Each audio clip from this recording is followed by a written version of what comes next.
ಇನ್ನು ಈಗ ಮಳೆಯಿಂದಾಗಿ ನದಿಯ ನೀರಿನ ಮಟ್ಟ ಹೆಚ್ಚಾಗ್ತಾ ಇದೆ. ಹಾಗಾಗಿ ಪ್ರವಾಹದ ಭೀತಿ ಹಲವು ಕಡೆಗಳಲ್ಲಿ ಉಂಟಾಗ್ತಾ ಇದೆ. ಮಹಾರಾಷ್ಟ್ರ ಹಾಗೂ ಬೆಳಗಾವಿ ಭಾಗದಲ್ಲಿ ಧಾರಾಕಾರವಾಗಿ ಮಳೆ ಸುರಿತಾ ಇದೆ. ಘಟಪ್ರಭಾ ನದಿ ನೀರು ಅಪಾರ ಪ್ರಮಾಣದಲ್ಲಿ ಏರಿಕೆಯಾಗಿದೆ. ನೀರು ಹಳೆ ಬಾಗಲಕೋಟೆ ನಗರ ಸುತ್ತುವರೆದಿದೆ ಘಟಪ್ರಭಾ ಹಿನ್ನೀರು. ಬಾಗಲಕೋಟೆ ಹಾಗೂ 9 ಗ್ರಾಮಗಳ ದೋಣಿ ಸಂಪರ್ಕ ಈಗ ಕಡಿತಗೊಂಡಿದೆ. ಕ್ಷಣ ಕ್ಷಣಕ್ಕೂ ಕೂಡ ಈಗ ಘಟಪ್ರಭಾ ನದಿಯ ನೀರು ಏರಿಕೆ ಆಗ್ತಾನೆ ಇದೆ. ಢವಳೇಶ್ವರ ಸೇತುವೆ ಮುಳುಗಡೆಯ ಹಂತಕ್ಕೆ ಹೋಗಿ ತಲುಪಿದೆ ಅಂತೆ. ಢವಳೇಶ್ವರ ಸೇತುವೆ ಮಹಾರಾಷ್ಟ್ರ ಹಾಗೂ ಬೆಳಗಾವಿ ಭಾಗದಲ್ಲಿ ಧಾರಾಕಾರ ಮಳೆ ಆಗ್ತಾ ಇರೋ ಪರಿಣಾಮ ಘಟಪ್ರಭಾ ನದಿ ಈಗ ತುಂಬಿ ಹರಿತಾ ಇದೆ. ಮಹಾರಾಷ್ಟ್ರ ಹಾಗೂ ಪಶ್ಚಿಮ ಘಟ್ಟದಲ್ಲಿ ಸುರಿತಾ ಇರತಕ್ಕಂಥ ನಿರಂತರ ಮಳೆಯಿಂದಾಗಿ ಈಗಾಗಲೇ ಕೃಷ್ಣೆ ಹಾಗೂ ಘಟಪ್ರಭಾ ನದಿಗೆ ಜೀವಕಳೆ ಬಂದಿದೆ ಅಂತ ಹೇಳ್ಬೋದು. ಕೃಷ್ಣಾ ನದಿಗೆ 75,000ಕ್ಕೂ ಅಧಿಕ ಕ್ಯೂಸೆಕ್ಸ್ ನೀರು ಹರಿದು ಬರ್ತಾ ಇದ್ರೆ ಘಟಪ್ರಭಾ ನದಿಗೆ 15,000ಕ್ಕೂ ಅಧಿಕ ಕ್ಯೂಸೆಕ್ಸ್ ನೀರು ಹರಿದು ಬರ್ತಾ ಇರುವಂಥದ್ದು. ನಾವೀಗ ಇರುವಂಥದ್ದು ಬಾಗಲಕೋಟೆಯ ತಟದ ಏನು ಘಟಪ್ರಭಾ ನದಿ ದಡದಲ್ಲೇ ನಾವೀಗ ಇರ್ತಕ್ಕಂಥದ್ದು. ನೀವು ನೋಡ್ತಾ ಇರ್ಬೋದು, ಘಟಪ್ರಭಾ ನದಿ ಬೃಹದಾಕಾರವಾಗಿ ವಿಶಾಲವಾಗಿ ಮೈದುಂಬಿ ಹರಿತಾ ಇರ್ತಕ್ಕಂಥ ದೃಶ್ಯವು ಸಹಜವಾಗಿ ಇಲ್ಲಿ ಕಂಡು ಬರ್ತಾ ಇರತಕ್ಕಂಥದ್ದು. ಬಾಗಲಕೋಟೆಯ ಕಿಲ್ಲಾ ಏರಿಯಾದ ಪಕ್ಕದಲ್ಲಿ ಈ ಘಟಪ್ರಭಾ ನದಿ ಹರಿದು ಹೋಗುತ್ತೆ. ಘಟಪ್ರಭಾ ನದಿಗೆ ಸದ್ಯದ ಮಟ್ಟಿಗೆ ಸುಮಾರು 15,000ಕ್ಕೂ ಅಧಿಕ ಕ್ಯೂಸೆಕ್ಸ್ ನೀರು ಹರಿದು ಬರ್ತಾ ಇರೋ ಹಿನ್ನೆಲೆಯಲ್ಲಿ ನದಿ ಮೈದುಂಬಿ ಹರಿತಾ ಇತ್ತು.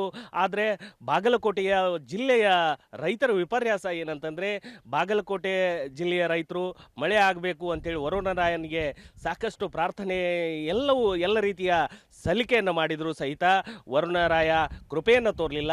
ಆದರೆ ಹೀಗಾದರೆ ಜಾನುವಾರುಗಳಿಗೆ ಕುಡಿಯುವ ನೀರಿನ ಭೀತಿ ಶುರು ಆಗುತ್ತೆ ಅನ್ನುವಂಥ ಆತಂಕದಲ್ಲಿದ್ದಂಥ ರೈತರಿಗೆ ಮಹಾರಾಷ್ಟ್ರದ ಮಳೆ ಬಾಗಲಕೋಟೆ ಜನರಿಗೆ ಕೈ ಹಿಡಿದಿದೆ ಅಂತ ಹೇಳ್ಬೋದು.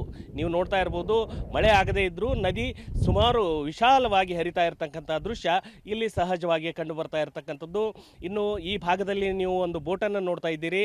ಇದು ಘಟಪ್ರಭಾ ನದಿಯ ಈ ಬಾಗಲಕೋಟೆ ದಡದಿಂದ ಆ ಭಾಗಕ್ಕೆ ಸಂಚರಿಸುವಂತಹ ರೈತರಿಗೆ ಮತ್ತು ಕೂಲಿ ಕಾರ್ಮಿಕರಿಗೆ ಉಪಯೋಗ ಆಗಲಿ ಅಂಥೇಳಿ ಏನು ಸರ್ಕಾರ ಒಂದು ಬೋಟನ್ನು ಮಾಡಿತ್ತು ಜಿಲ್ಲಾಡಳಿತ. ಆ ಬೋಟನ್ನು ಕೂಡ ಈಗ ನದಿ ನೀರಿನ ಹರಿವು ಜಾಸ್ತಿ ಇರುವ ಹಿನ್ನೆಲೆಯಲ್ಲಿ ಆ ಬೋಟನ್ನು ಕೂಡ ಬಂದ್ ಮಾಡಿದ್ದಾರೆ. ಆ ಭಾಗದಲ್ಲಿ ನೀವು ನೋಡ್ತಾ ಇರ್ಬೋದು, ನದಿಯ ಆ ಭಾಗದಲ್ಲಿ ಸುಮಾರು 9 ಗ್ರಾಮಗಳಿರುವಂಥದ್ದು.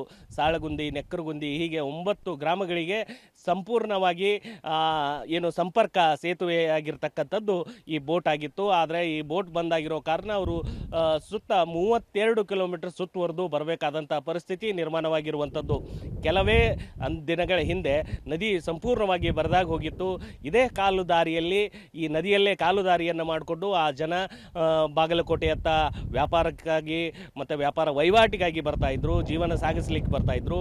ಆದರೆ ನದಿ ಮೈದುಂಬಿ ಹರಿದಾಗಲೆಲ್ಲ ಆ ಜನರಿಗೆ ಸಂಪರ್ಕ ಸೇತುವೆ ಆಗಿರ್ತಕ್ಕಂಥ ಬೋಟ್ ಸಂಪೂರ್ಣವಾಗಿ ಬಂದಾಗುತ್ತೆ. ಕಾರಣ ಇಷ್ಟೇ, ನದಿ ನೀರಿನ ಹರಿವು ಜಾಸ್ತಿ ಇರುವ ಹಿನ್ನೆಲೆಯಲ್ಲಿ ಏನಾದರೂ ಅಪಘಾತ ಸಂಭವಿಸಬಾರ್ದು ಅನ್ನುವಂಥ ಮುನ್ನೆಚ್ಚರಿಕೆ ಕ್ರಮದಿಂದ ಜಿಲ್ಲಾಡಳಿತ ಈ ರೀತಿಯಾದಂಥ ಬೋಟನ್ನು ಏನು ಬಂದನ್ನು ಮಾಡಿ ಅವರಿಗೆ ಬಸ್ ವ್ಯವಸ್ಥೆಯ ಮೂಲಕನೇ ಹಾಯ್ದು ಹೋಗುವಂಥದ್ದು.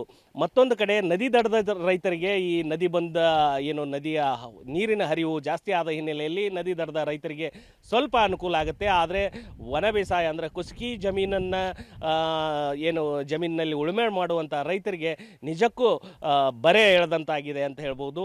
ನೀವು ನೋಡ್ತಾ ಇರ್ಬೋದು, 15,000ಕ್ಕೂ ಅಧಿಕ ಕ್ಯೂಸೆಕ್ಸ್ ನೀರು ಹರಿದು ಬರ್ತಾ